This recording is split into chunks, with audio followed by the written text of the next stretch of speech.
District of Santo Niño de Taguig Parish and the current coordinator of Our Lady of Fatima Catholic Charismatic Renewal Prayer Group. Please, a round of applause. Magandang umaga po sa inyong lahat. Naku, ang daming tao. Palakpakan natin ang Panginoon. Ang daming tao sa kailangan, maulan, at masarap mamaluktot sa higaan.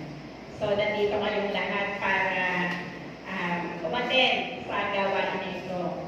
So, tingnan muna natin paano nga ba, ano nga bang nangyari, bakit may ganito tayo ngayon. Alam niyo ba kung sino ang pasibuto dito sa gawain na to?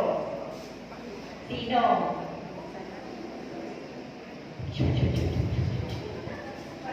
Wala akong naiintindihan. Okay. So, ito pong basic Bible seminar ay nangyari dahil sa effort ng mga kapatid natin from the Biblical Apostolate. So, sila yung mga nakapalapakan natin. Sila ang mga nagpagod sa likod ng gawain na ito para ito ay mapus. No? And also, gusto din po natin pasalamatan yung assistance coming from the Biblical Apostolate in the Diocese of Pasig. Headed by Sister Alice. Thank you po sa assistance nyo sa Biblical Apostolate sa Santo Niño de Taguig. Yan. And also, hindi naman magiging successful itong gawain na ito kung wala rin kayong lahat na nandito. Baliwala ang lahat ng effort, ang lahat ng preparation na ginawa kung wala kayong mga participants sa mga ito. So, higit sa lahat, palakpakan natin ang Panginoon para sa inyong pagdating. So, tignan lang natin yung mga nandito based doon po sa registration na ginawa ay nandito ang worship ministry. So, alam niyo ba kung anong ministry kayo? Siyempre, alam. Okay, coming from the worship ministry, nakita ko merong LCM dyan. LCM, nandun sa bandang likod. And merong Legion of Mary. Tama? Nandun. Okay, palakpakan natin. Meron pa mga ibang organization from the worship? Wala na. Unless hindi nyo alam na sa worship kayo below. Okay. So, coming from music ministry. So, ito yung nasa harap. Anong organization? Santo Niño de Taguig Men's Choir. Okay. So, ano pa yung ibang music ministry na nandito? Holiday Society. Okay.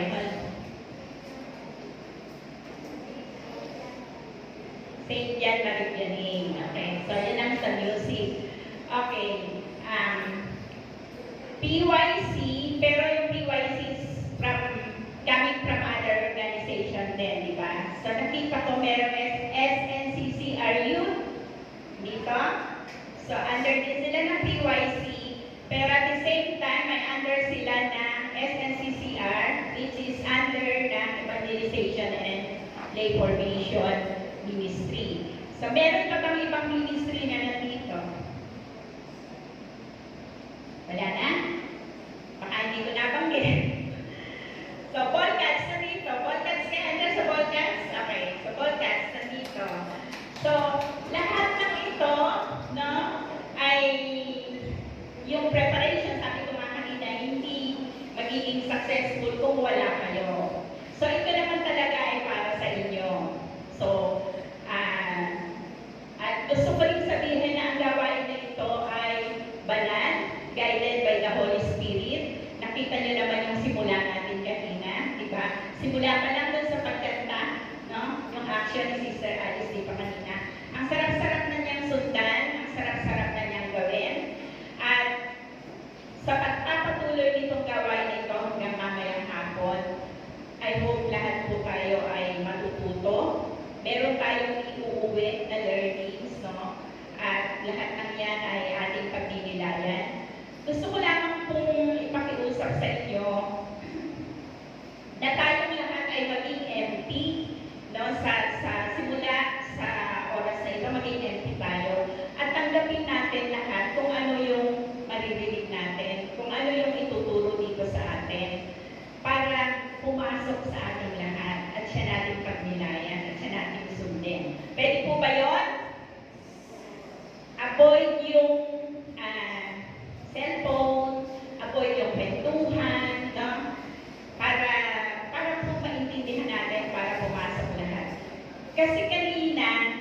sinabi